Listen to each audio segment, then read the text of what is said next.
வணக்கம் நேயர்களே, மீண்டும் ஒரு வெளிச்சத்தில் உங்களை சந்திக்கின்றோம்.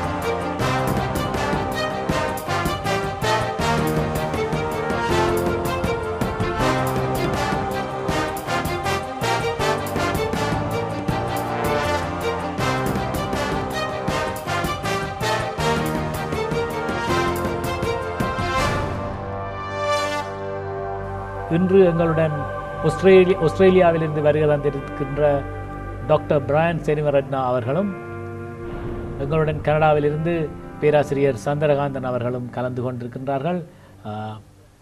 வணக்கம். வணக்கம் பிரையன். வணக்கம். வணக்கம். இன்றைய இந்த நிகழ்ச்சி, இன்றைய இந்த பார்வையில் நாங்கள் ஆஸ்திரேலியாவிலிருந்து வந்திருக்கக்கூடிய பிரையன் செனிவரட்னாவிடம் ஆஸ்திரேலியாவிலே நடைமுறையில் இருக்கின்ற அகதிகள் தொடர்பான கொள்கைகளும் அதற்கான அரசியல் சூழல்களை பற்றின விடயங்களை பேசுவோம்.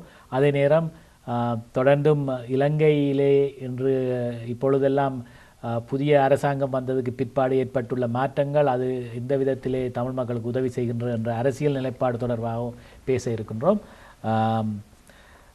First, Brian, welcome.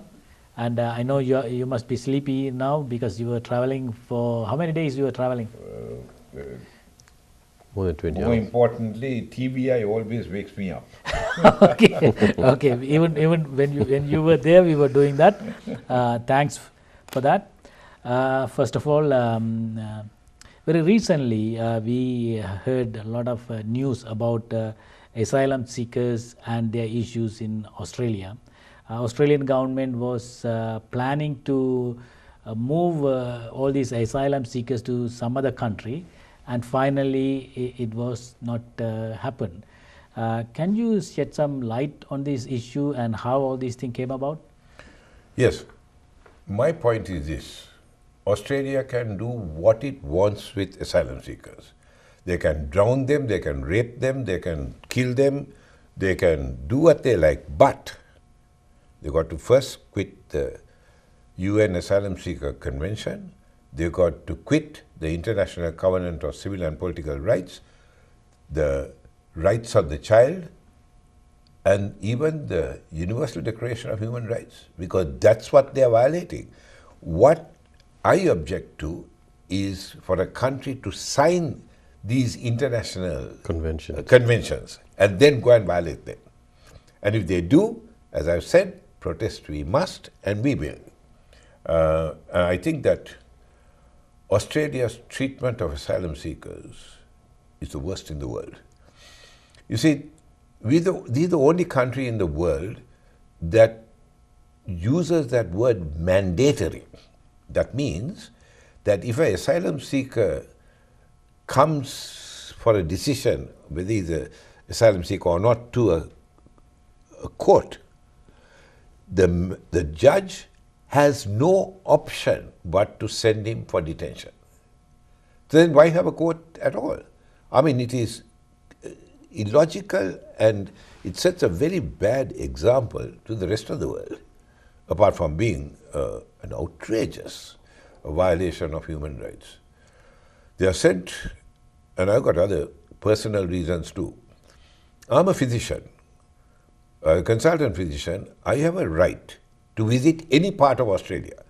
When I was appointed or allowed to practice as a consultant physician, I wasn't told that I can see people in everywhere in Australia, but not in asylum seeker camps.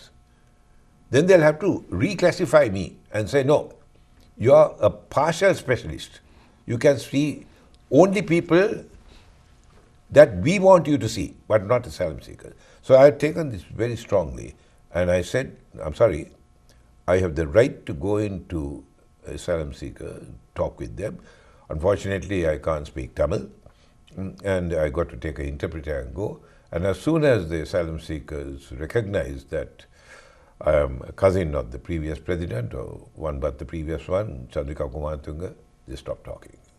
Because they have legitimate fears. I mean, here's a Sinhalese fellow, for a start.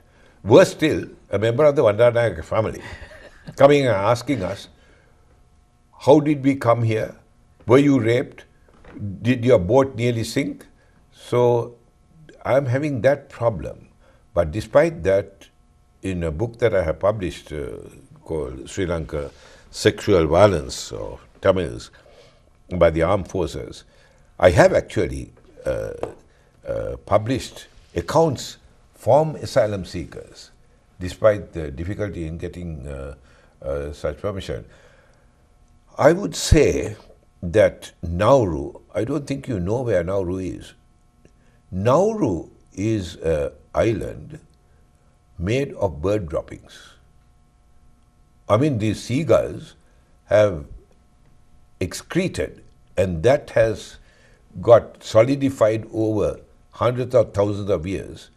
And that's all phosphate. Australia relieved Nauru of all the mineral deposits and left nothing, just a couple of holes. Into that barren, inhospitable land without water. I mean, they had no water there.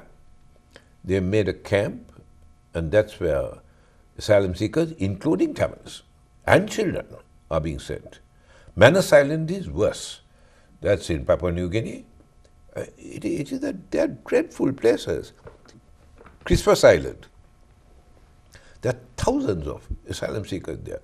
Then they've got refugee camps within Australia, in the remotest possible place, where to reach the place, it takes a day and a half. And Australia is a huge country. And you go and put asylum seekers, it takes 2 days to get to see them. People are not going to visit them. So in fact, I have said that Australia's asylum seeker policy is a machine for the production of mentally disabled people. In other words, people with depression who come to see me then, and I got to treat them. These are factories producing mentally disabled people, because sooner or later these people are going to get citizenship in the country. And what we are going to have to put up with are a whole lot of mentally unwell people, apart from being absolute violation of the UN Asylum Seeker Convention. We continue with the discussion about Australia's treatment with the issues with the asylum seekers and recent changes in their policy of shifting these asylum seekers to another country. Professor, now the recent times we are in the medias, we can see a lot of issues for refugees, especially in the Mediterranean Sea. There was an incident. I think 800 of them were killed in the high seas. But more and more these refugees issues are coming up, and a lot of people are killing in 1-2 days. A massive number of people are getting killed, and even after they reached the shores, and their treatment also horrible. Now, the overall picture of the refugee situation it's very, very sad. Now, what type of things the international community take care, especially in these refugees issues? Yeah, the refugee issue is in fact is an extremely deplorable issue, and only 2 or 3 days ago, as you said, there were more than 1,000 people got drowned in the Mediterranean waters. And I think international community, first of all, is partially at least responsible for the intermittent, if not unceasing, production of refugees in such large numbers in many parts of Libya, Afghanistan, Iran, Iraq, and to a large extent also with Sri Lanka, I would say. And one of the reasons, I think, in 2009, why most of these countries got together to bring an end to the civil strife in Sri Lanka is because Sri Lanka was producing refugees for the last 25 years or more.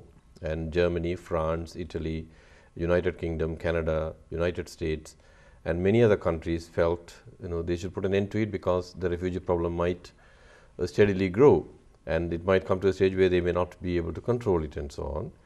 And therefore, it has to be first of all seen as a humanitarian problem. It's a problem which involves human beings. Secondly, there are also refugees produced as a result of droughts, famine, civil war, continued violence, and in some countries, interminable war that's going on. And therefore, to shy away from responsibility is, I would say, inhuman, and in some way it can be even acknowledged, as Brian said, a criminal act, because it's a serious violation of the 1948 convention, which many countries have been signatory to it, and many countries have recognized the need. And therefore, unless we see it as, most of the countries would like to see it as an economic problem, unemployment issues and several other issues which they already face as a nation might crop up. But I do not think reducing human beings to that kind of a problem is not really serving the purpose of recognizing the humanity which is in them.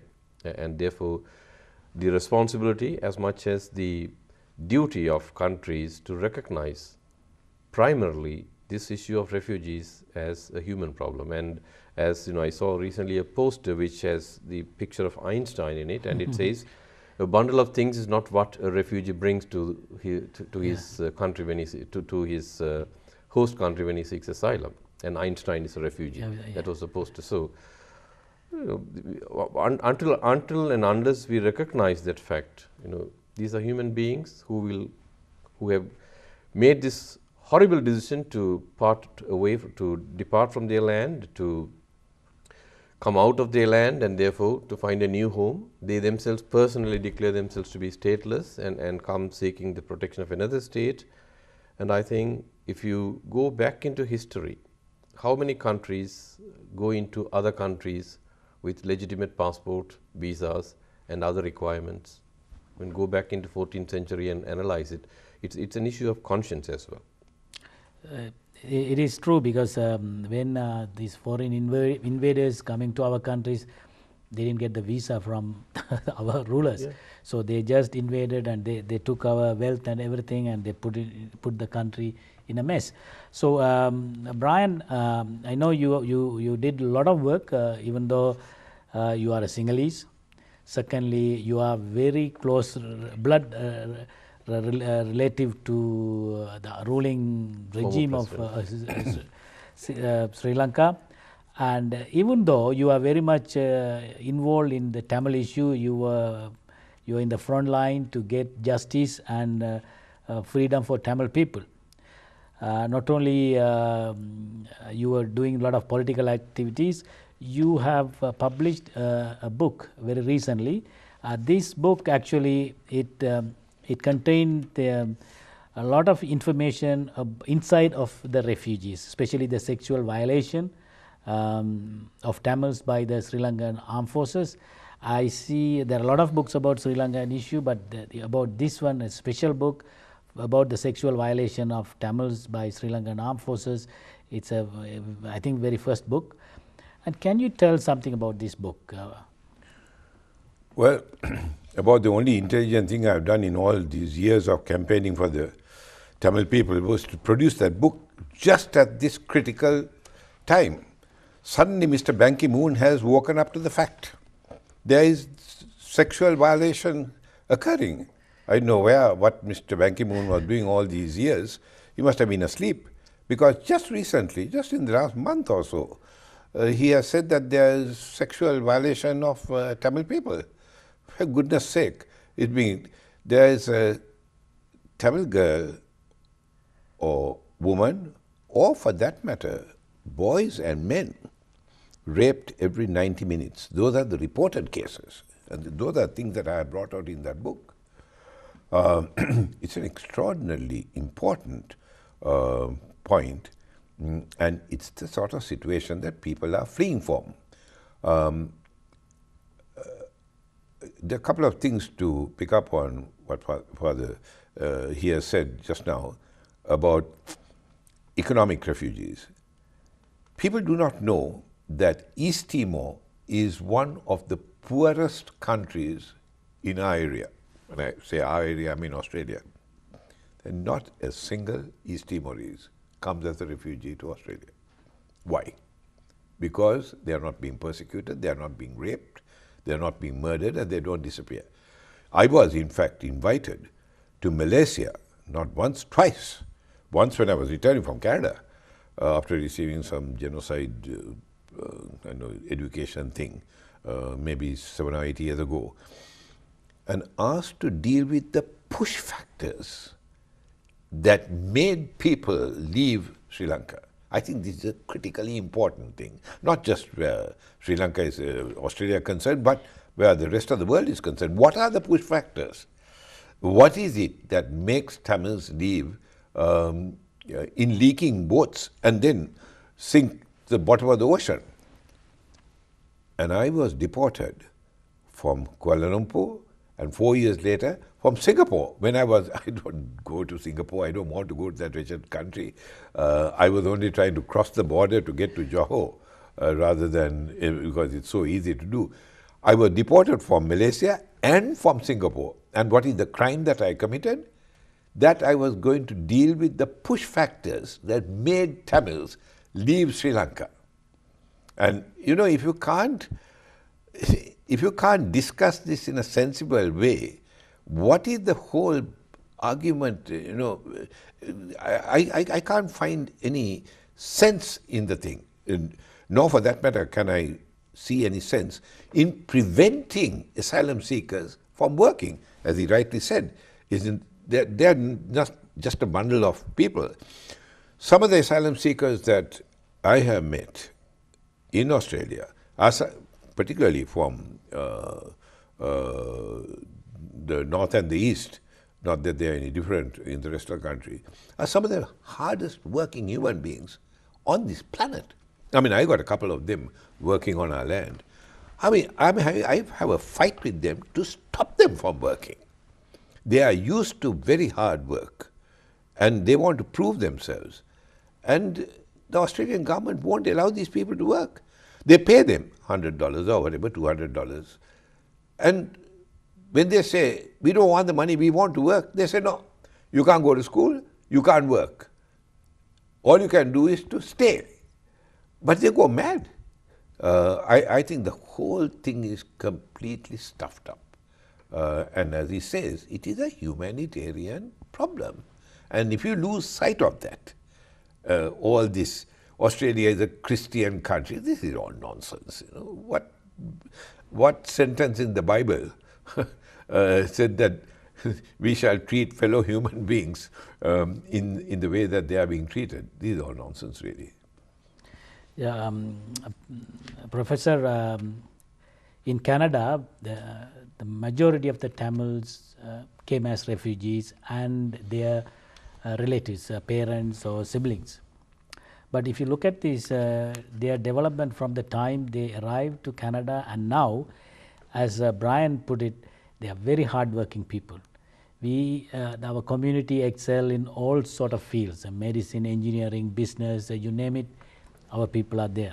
So by doing that one, it is proved these refugees are not lazy to work or they are looking for something. Anyway, so in Canadian context, the refugees, the issues, still do we have an issue in Canada, the Tamil refugees coming, or there are issues for accepting them as refugees in Canada?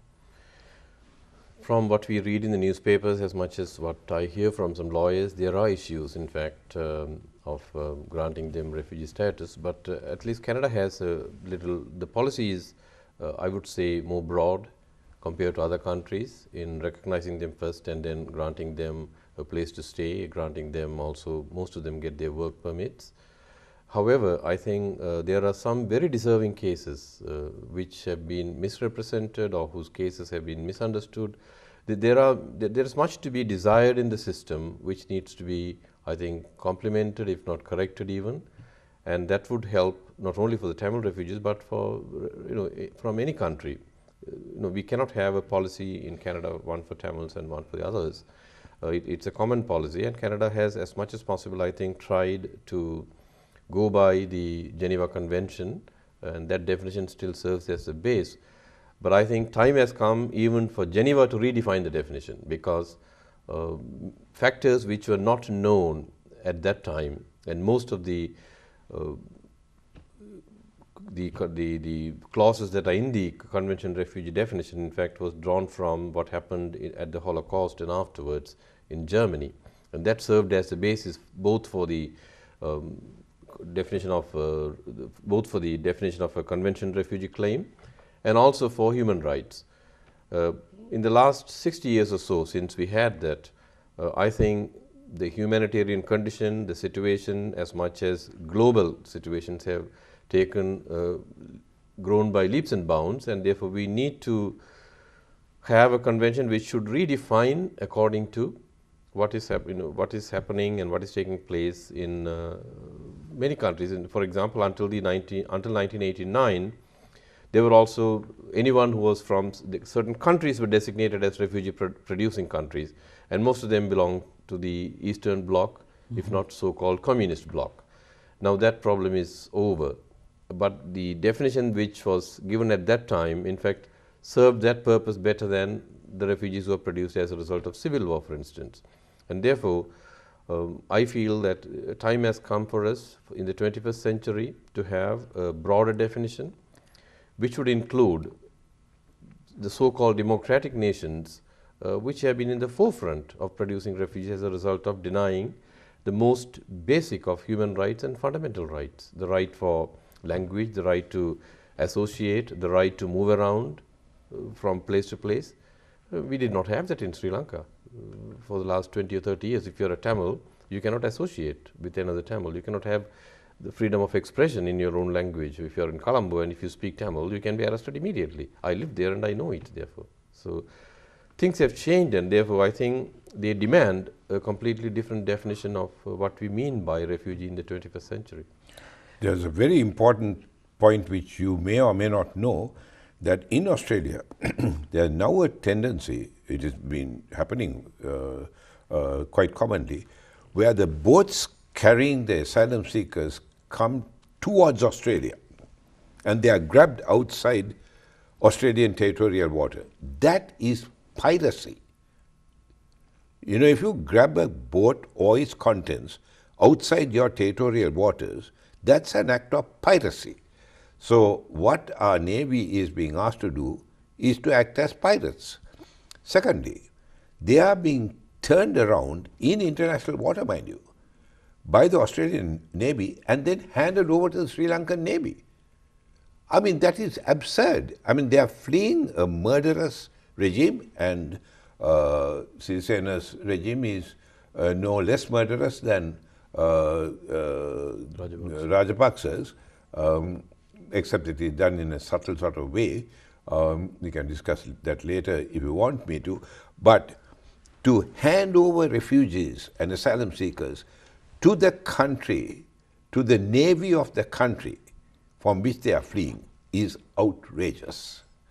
Because we have done a follow-up and found the Bishop of Mena, the Right Reverend Rapu Joseph, he sent a circular, a copy came to me, saying, please tell the Australian government not to send Tamil asylum seekers to Sri Lanka. He said, I can tell you as a fact that the asylum seekers arriving in my diocese in Mana have either disappeared, been tortured or raped, or ended up in jail.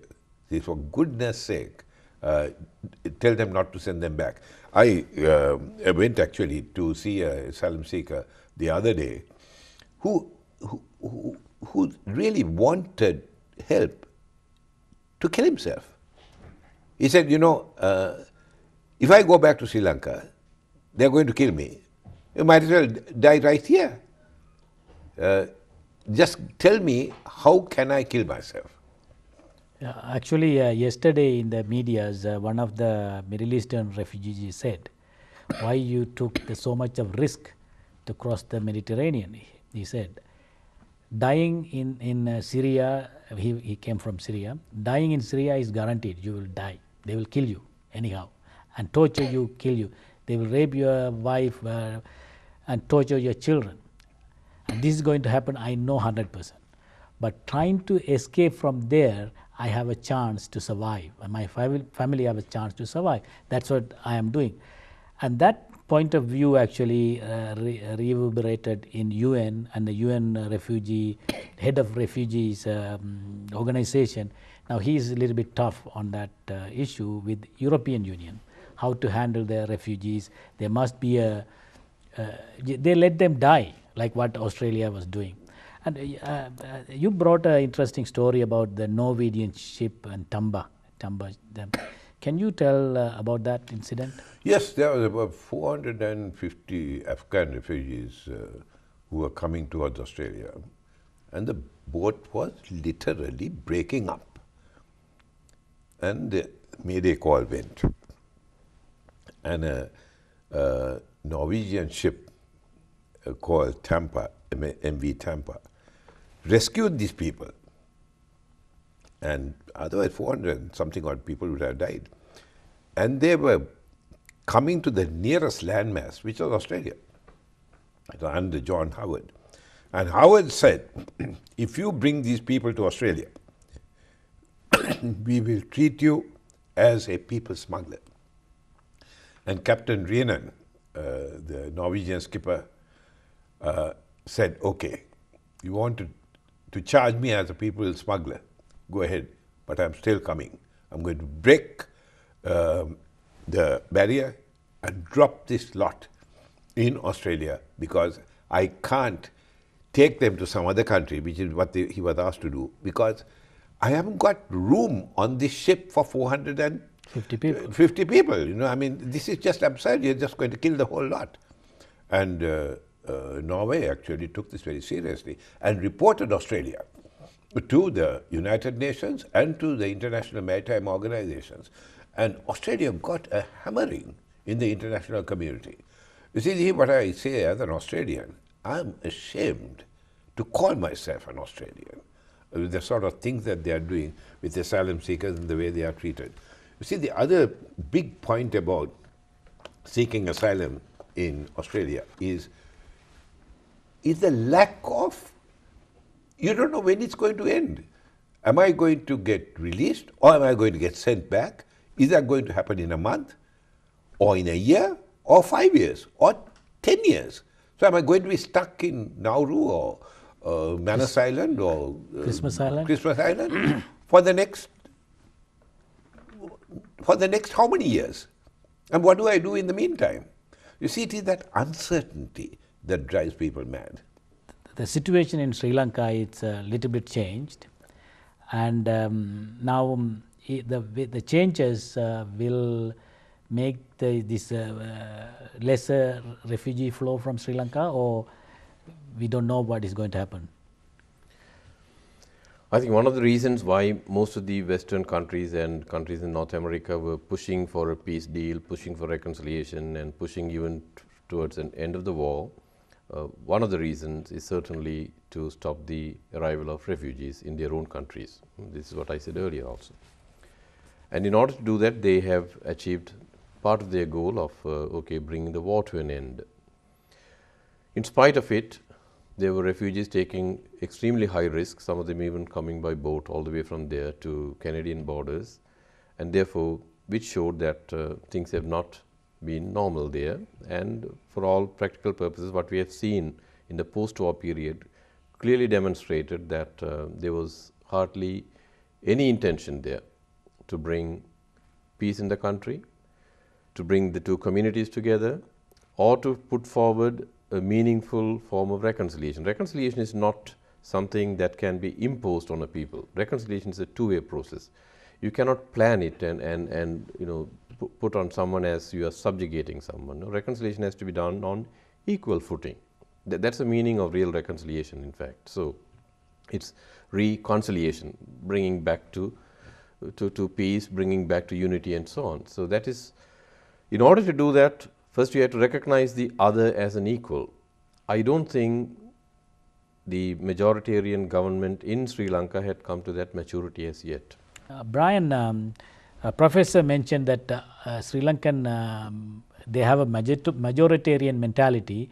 Really, they don't have the change to do the reconciliation or necessary effort to make a peaceful country. Now, you are from majority community. Unfortunately, you don't have this that mentality. However, can you explain us what is the mindset of Sinhalese people? You know, in the 83 violence, a lot more Tamils would have been killed were it not for my people who risked their lives.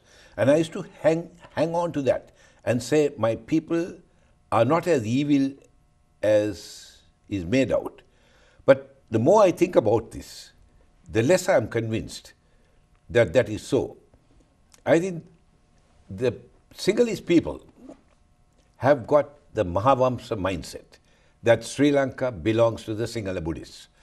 There's nothing wrong about Sri Lanka being a Sinhala Buddhist country. But by the same token, if Sri Lanka is going to be a Sinhala Buddhist country, there is no alternative to Tamil Eelam. I said Tamil Eelam is not what the Tamils wanted. It was thrust on them by the Sinhala chauvinism, particularly, or what I call the thugs in yellow robes, who are the politically active Buddhist monks, one of whom assassinated my uncle, S.W.R.D. Bandaranaike.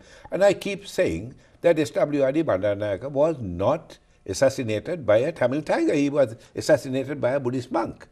And I think with 20,000 of these people around in Sri Lanka, I cannot see that there can be a reasonable solution in terms of reconciliation with the Tamil people. These guys are not interested in reconciliation. They want a Sinhala Buddhist country because of this Mahavamsa mindset. And I have said that unless and until that mindset is altered, which is not going to happen easily or ever, there are not going to be peace with justice. When I say peace, I don't mean the silencing of the guns. That is not peace. That is just the silencing of the guns, the end of the war. If you can call it an end of war. If murdering 100,000 people or 50,000 or whatever thousands, and according to the Bishop of Manor, 160,000 missing, not accounted for, if that is winning a war, then I think the Sinhala majority community and their leaders in particular have got the wrong end of the stick. Professor, now Brian mentioned about the Mahavamsa mindset, but Sinhalese politicians recent days, they are playing different tunes. And also Tamil politician also, they try to dance for that tune. It may be choreographed by international community. Whatever happens, end of all these courtship and everything, what will be the future for Tamil people in Sri Lanka? It's very hard to answer the question. Actually, that's a question I think we will be answering for the rest of our lives here, in the sense of the next 10 years or so, or even more. A question that has never been answered in the last 20 or 30 years since the Velicham struggle started. But the fact is, ever since we made a major constitutional change in 1972, when the Republican Constitution was introduced, the Tamils, who are a major minority, at that time they were, I think, 23 or 24% almost, they were not consulted. Their views were not taken into consideration. As you know, the 1972 Constitution was unilaterally brought in. Similar thing happened also in 1978. Tamils were not party to the constitution making. Now what really, when you look at countries like Canada or the United Kingdom or any other country which has a democratic base, which is the surviving principle of the country, you would find any major change on the constitution is brought out by all parties that are concerned about the welfare of the country. Now, in 1948, we know the clause number 29, which at least safeguarded the rights of the minorities. I wouldn't like to use the word minority because I don't think people, in Canada, for example, you will never call the French as a minority. It's Exactly. wrong. That's you what, call them francophone. You call them by the language. The same thing in Germany. The Bavarians are not called a minority. Why they always call Tamil this was minority? brought in fact, it was brought in by the Sinhalese. It was not brought in by the Tamils. But very foolishly, many Tamils use it as in terms of numbers, because in a democratic state, you vote by your political principle. You go by a political majority. You cannot say, for example, okay, I'm just, a crude example would be, if there are one particular community that is large numbers in, let us say in Ontario, for example, let us say there are more Catholics. We cannot say the Catholic majority will vote for this MP or that MP. That never happens. That shouldn't happen. That is not democracy. It is a political majority, meaning in an ideological sense you support this particular ideology and therefore you vote for it. But in Sri Lanka it is head count. It is what we call numerocracy. It is numbers that matter. And for that matter I would say, constitutionally speaking, it is Buddhocracy. It is Buddhism that rules, in fact. No, and it is constitutional. It's a state religion. Therefore, sometimes we talk real shop. Sometimes we think that we talk a political sense, but we talk political nonsense when we say Sri Lanka is a multi-ethnic country, Sri Lanka is a multilingual country, Sri Lanka is a multicultural country. It is not. Constitution does not provide for it. 1972 and 1978 Constitution does not provide for it. And it even for a Tamil to be a leader of the opposition was questioned. How could it be possible? So you cannot have a democracy. You cannot say, for example, an Italian or a French or a German or any other person should not be a leader of the opposition in Canada. I mean, they will laugh at it if you come out with such a principle. But in Sri Lanka, it is an entrenched principle. It is there, at least in practice. Secondly, I think the most unfortunate thing which I, as a religious person, I feel very sad about is, as Brian said, the very first political murder in Sri Lanka was perpetrated by a Buddhist monk. That is history, and we have to accept it. And therefore, the next question arises, has Buddhism really grown in Sri Lanka? So whenever I speak to friends about our country, many would ask, so who are the majority there and what's the majority religion? And I would say Buddhism. And they would immediately say, oh, it's a very pacifist religion. How is it possible? So the question arises how that religion itself has become so militant. Even in Burma, they are so militant. Exactly, and Laos and Cambodia, the same thing happened. So I always compare those countries and tell them, that's the kind of Buddhism we have. And therefore, I think government has a duty not merely to declare Buddhism as a state religion, but to promote it in the right direction. If Buddhism has survived in that country and grown as a religion that respects the principles of Lord Buddha, we wouldn't be where we are today. I had a very interesting comment in the view of some of the leaders, so-called, of that country towards the Tamils. Do they regard the Tamils as citizens of that country? And that question was answered right here in Toronto. Many years ago, when J.R. Jayawardena was here, he had a press conference. Only the press were allowed in, of course, and I crept in, and he saw me. And he recognized me, and he told his security staff, he said, remove that Tamil tiger terrorist. That's me. So the security guards came and dragged me out, and after about 5 minutes, I quietly crept in again. And I was sitting under the table, sending little notes up to ask guys to ask questions from Jayawardena. And that was about Canada. And he said, I wrote on a piece of paper, and I asked him about the French Canadians, the British Canadians. And he said, President Jayawardena, look at Canada. We have French Canadians, we have British Canadians, and we live with peace. Why can't you do that in your country, between the Sinhalese and the Tamils? Do you know what Jayawardena said? And you could be shocked, and your viewers certainly would be shocked. I was, when he said, it's easy for Canada to settle its problems because all your people are Canadians. The implied statement was that he couldn't even recognize Tamils the as, Tamils as Sri Lanka, as part of- citizens of the country. And how on earth, with that sort of mindset, do you expect justice for the Tamil people? That's why I say, and I think you raised the question about is there a solution or something like that. That is why I have, for the last, God knows, 50, 60 years, said that Tamileelam is the only possible solution to this conflict. See, Brian, a professor also brought this point. In Canada, we don't call Quebecers as a French minority, francophone or Quebecers or something like that. We never mentioned the word minority, anybody living in Canada, unless otherwise you are a visible minority, like us. They call us visible minority. It is not kind of discriminatory, but that is fine. But the Canada dealt with this issue. You also mentioned your question directed to J.R. Javardhana is related to that by giving the autonomy status for the Quebec, and they can do what they wanted to do.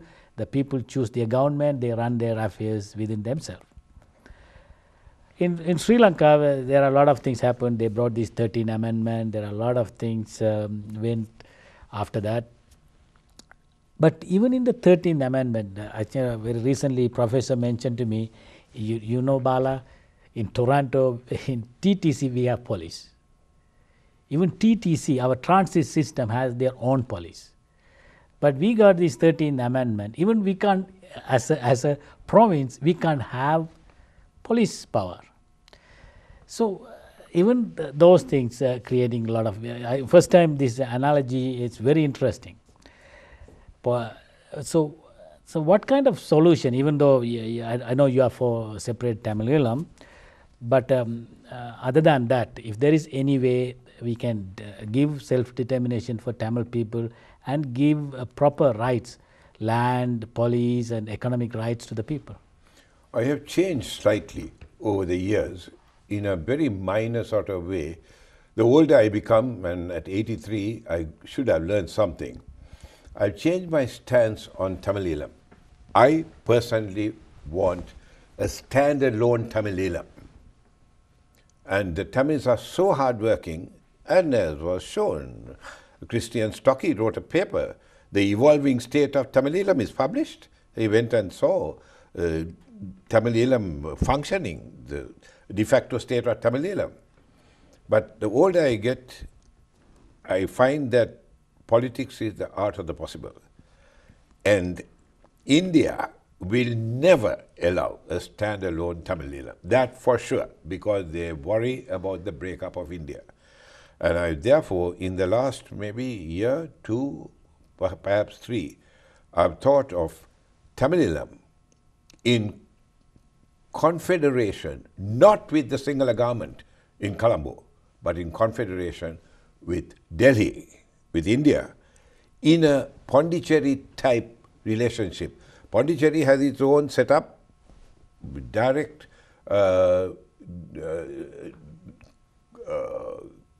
it's like a union territory, they call it. It's like that. They don't interfere, but the Pondicherry people can do what they like, but in consultation with Delhi. If we have a Tamileelam in conjunction with, as a confederation of India, I think it will get Indian backing and it will succeed. But if you have a standalone Tamileelam, which is what I want, it may not get off the ground. But confederation with Colombo, that's it, finished. You might as well not have it at all. Because if anything is built by the Tamils and it functions. But is it possible, is it practical confederation with Delhi? I can't see any reason why it cannot, particularly because it will take the foothold of Sri Lanka, which India is worried about, going to China. I mean, that's what they want. They don't want China fiddling around, nor does America want too much of a foothold of the Chinese. And if they, as a confederation, and say, look, These are Tamil-speaking people. There are 75 million Tamils in Tamil Nadu, and all you are asking is for this ethnic people to be integrated somehow in a loose confederation with India. I can't see any reason why any reasonable argument can be advanced against that. Professor, Brian put a new theory, especially it's a new spin to the whole issue. I don't know how practical is that, how viable is that. But however, then one thing is sure that Brian's point of view, the separate standalone Tamilam, even though many people wish for that, India will not allow that to happen. So if in that context, Tamils has to have a kind of political solution with the self-determination. Now, current political situation, do you think it will come to that stage, not to separate the country, but there is a different form, more than 13th Amendment, something like that? Well, it's not my opinion actually. I would only quote from Professor Velicham Wilson. Velicham Wilson and myself were very friendly to each other in the last, until his death in 2000. Before that, I had known him for more than 20 years. And he used to quote snippets from what S.J.V. Chelvanayagam has said. So once he said, 2 years before his death, he asked him about the possibility of Velicham, and then said about where India stands. And then he asked this same question from Chelvanayagam. Will there be a time when Tamilam would seek or try to join India, Tamil Nadu and the larger Indian state, with forming a confederation? To which Chelvanayagam said, a time will come. They will join not as just mere Tamilam state, but he said even Sri Lanka would. They will join, but they will join as two states forming a confederation.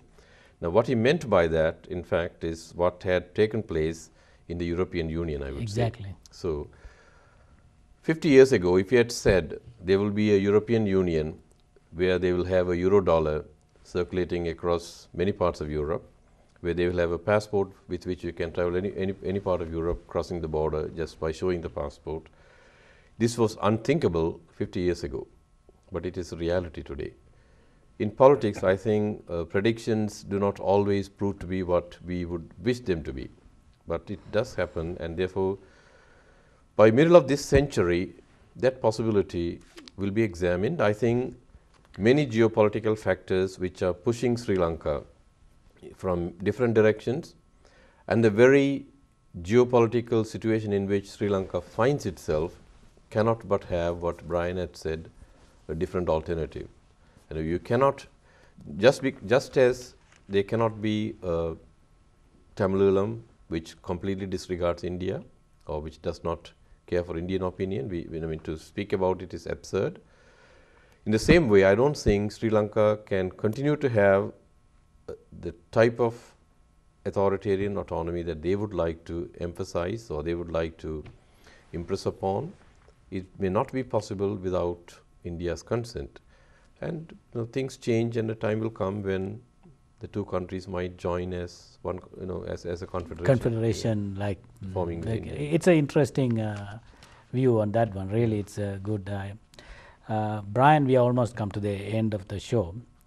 You have seen current situation in Sri Lanka. The former president's brother was arrested for bribery charges or corruption charges, and that thing is happening. And the other one is May 2nd, American Foreign Secretary Kerry will be visiting Sri Lanka, and including he will visit the North and East or meeting TNA. Thirdly, they will have this 19th Amendment in the Parliament. Now, by looking at all these, put everything in the pot, can you predict what is going to happen after the election, Parliament election in Sri Lanka? Predict what will happen to the Tamils? Nothing. The Tamils are actually probably in a worse situation now than they were under Rajapaksa. The reason why I say this is that the international community realized, whether they want to admit it or not, that Rajapaksa was a thug. He was, and a rogue. With Sirisena, the situation is very different. They think that he is a reasonable man. But, number one, what did this reasonable man do? He was asked, one, whether the army will be decreased or removed from the Tamil North and the East. If there is no LTTE and no so-called terrorists, what is the army doing in the North and the East? So, from that point of view, the rape will continue, so I can think of writing the third edition of my book. So, from the removal of the army, no change. 2, Prevention of Terrorism Act will stay. 3, most importantly, Amnesty International and Human Rights Watch will not be allowed into the country. So what's the difference? You know, Sirisena has done a lot of things, like changing the Chief Justice and changing the governor of the central bank and questioning him. These are great for the Sinhalese. They are of no consequence whatsoever for the Tamils. The main problem with the Tamils, facing the Tamils, is insecurity. And that is one issue he has not addressed. Actually, when he blasted the Rajapaksa regime, and even in his 900-day, whatever joke he has drawn up, the word Tamil didn't actually come in. I looked through that very carefully. The word Tamil, or the problem facing the Tamil people, not once did Sirisena mention it. The second serious issue is Mr. Ranil Wickramasinghe. He goes to Jaffna and calls Justice Vigneswaran, the head of the Northern Provincial Council, a liar. If I was Sirisena, I would have told his Prime Minister, Ranil Wickramasinghe, I'm sorry, you cannot call Justice Vigneswaran a liar and then hope for reconciliation. Justice Vigneswaran is one of the outstanding leaders that has come. The only other one is Bishop Rabu Joseph. The Tamils have been, and of course S.J. Vichavanagam, the Tamils have been short of leadership. And at last, this is going to be addressed by the appearance of people like Vigneswaran. So, in my opinion, and I hope I'm wrong, Sirisena is just a front. I mean, I don't think they have the guts. He's not a statesman. Sri Lanka has produced a number of politicians. It has not produced one statesman, and that's what we need. And if we don't have a statesman, then we have to think of some other solution. But I don't believe that Sirisena will settle anything for the Tamil people. So far, there's no indication. He settled a lot of things for the Sinhalese people, that's for sure. Rule of law might return and the corruption might end, etc. But from the insecurity of the Tamil people, he's not going to do anything. Professor, even this 100-day is almost, actually 100 days finished. Now we are up after the 100 days. The honeymoon is over, but he made a speech. In that speech he mentioned, he's reiterating to the Sinhalese community, I didn't give anything extra to Tamils or Muslim as some people are quoting. So he is saying that. But whereas the TNA leader Chambandan said he is happy with the performance of the 100 days, so something like that. So also, Brian, you mentioned that Sinhalese they have a lot of politicians but no statesmen. How about Tamil community, Professor? We do have leaders, but then their hands are tied. There are so many constraints and limitations. Secondly, I think political language in Sri Lanka has several layers. You cannot just take it to the face value. You have to look underneath and see why the TNA is speaking this language and why Mr. Maithripala Sirisena is speaking that language and so on. The reason is factors which are so controversial and so conflictual can submerge everything, and the whole country can go for a disaster actually. Some of the positive signals that we find today are the ones which which were not at all present during the previous regime, but now with Maitri there were certain positive signals which people are feeling it, and I think that's what TNA perhaps sort of condoned as something that's acceptable. There is less fear. That does not mean that militarization is over. There is some form of freedom of mobility to the Tamil people. That does not mean that they are free to have their associations and free to have their expressions and free to have their movements consolidated in the way that they would like to have it. And finally, I think if we are continuing to ask this question, are the Tamils going to be assimilated into one homogeneous, singular Sri Lanka, or will they have their independence and freedom and dignity respected and recognized and guaranteed by the international community? Or the other option is annihilation, which is happening, which we call genocide. And if that is the end, which again the international community is going to condone it, then Tamils have no other choice. So if this is the dilemma in which they are living, and if there is no acceptable solution is found to the dilemma, and if this dilemma were to continue, we will see a country that is steadily in the road to total national disaster. Brian, you are a doctor, you are a consulting physician, and you have a lot of experience in this. Sirisena, Maitripala Sirisena, for the Tamil issue, he will give a painkiller or cure? You see, he can't give anything simply because he is so dependent on the Sinhala Buddhist vote. So, as was pointed out, you want to read Sirisena's Independence Day speech. I mean, it was a downright insult to the Tamil people. He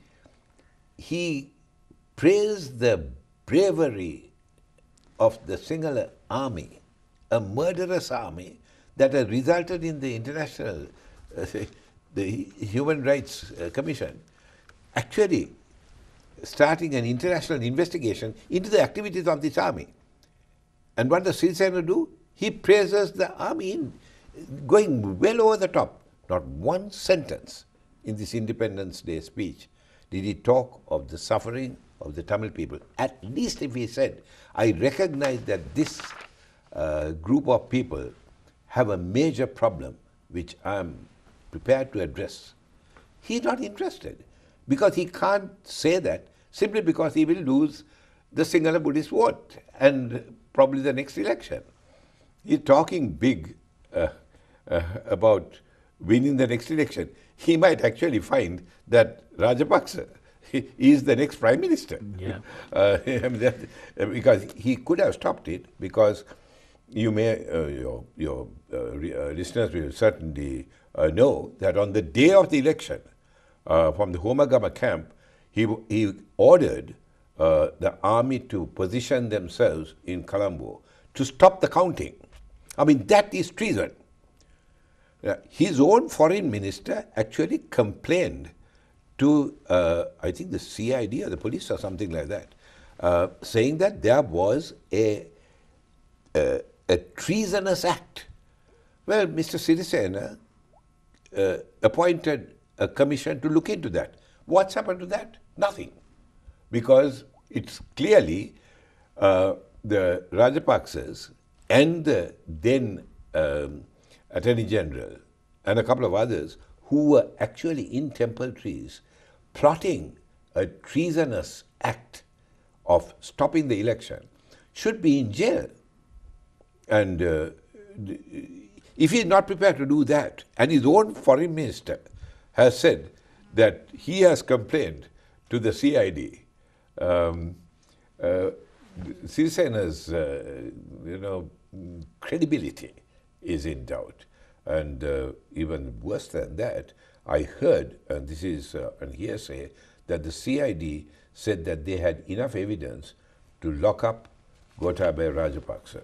on a number of things that he had done, including siphoning off money and also murders. And Ranil Wickremesinghe had said, no, you are not going to arrest Gotabaya Rajapaksa. Here, Basil Rajapaksa is apparently in custody or something.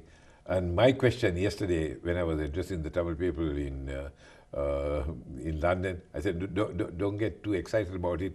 He may be interdicted or in prison for about half an hour or 45 minutes. It won't be any long-term thing. These guys, they get off. They're all friends. Brian, thank you very much. Professor, thank you. Thanks. We had a very good discussion, a lot of things we discussed. Previously we had a tele interview with you, and this is a direct interview.